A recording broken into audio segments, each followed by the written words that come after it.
In Somalia, we had beautiful house. Both my parents work in the government. We had farm. I had chicken.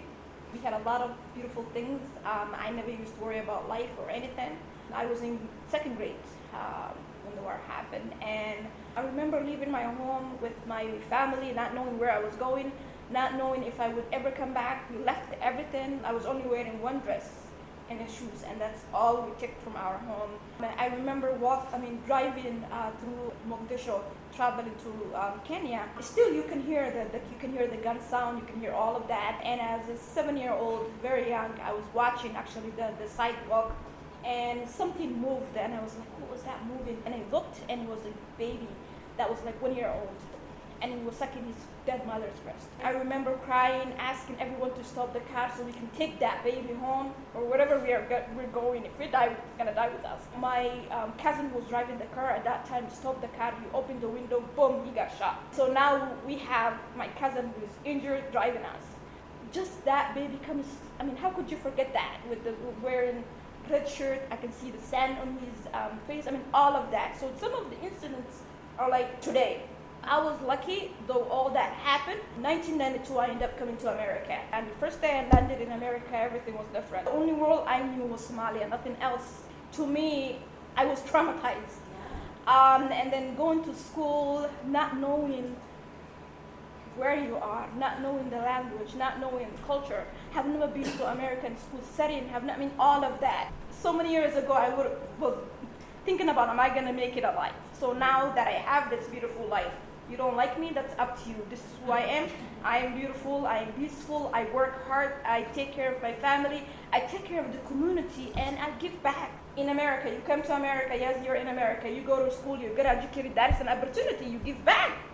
Because that's the reason why you're here, so you can give back to those who welcome you, and to those who are unfortunate, maybe not lucky as you. I was born in California, but I was raised in Cedar Riverside. Before we moved to Cedar, though, we lived in a small town called Wilmer. My mom met my stepdad at the turkey factory, Genio factory. My parents were able to catch on and see what made people successful in America, and they realized it was working hard and not taking education for granted.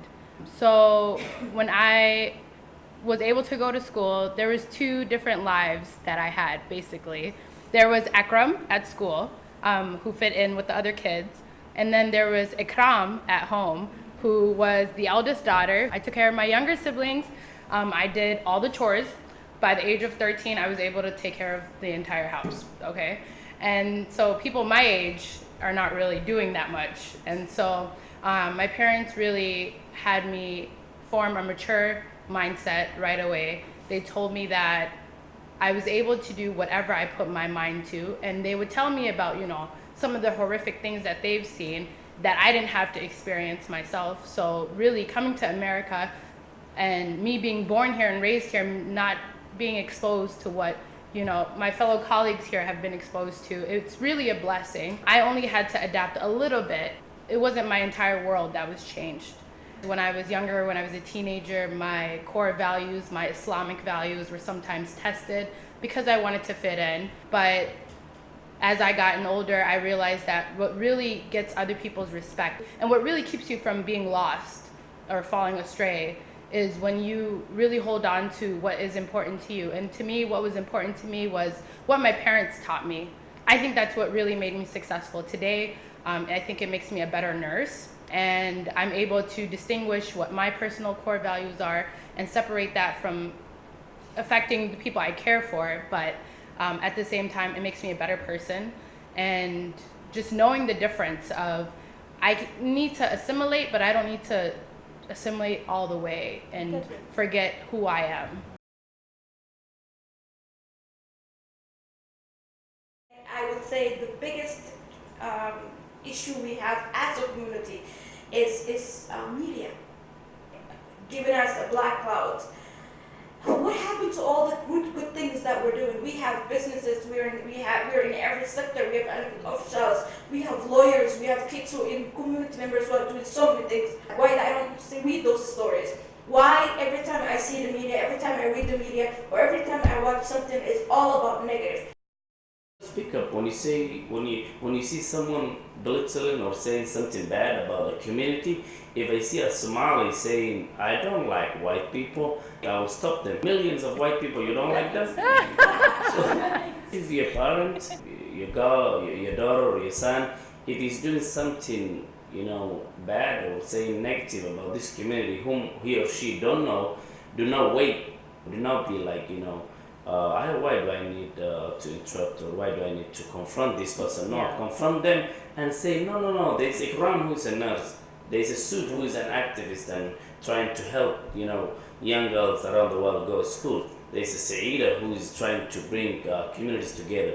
People who have negative minds, who don't want to change their perception, they go judges. They go just like Muslim, we go mosques. People who lead those judges can lead the conversation in a religious way. The whole thing about religion is like, trying to bring people together. So if you're Christian, if you're Muslim, if you're Jewish, doesn't matter. So we need to start that conversation in Minnesota, regardless of the city you live, regardless of we have all profession, maybe teachers, truck drivers, journalists, like people like Stephen, who just started this organization to tell these stories and bring these people together. Through conversation and dialogue, we can change this perception.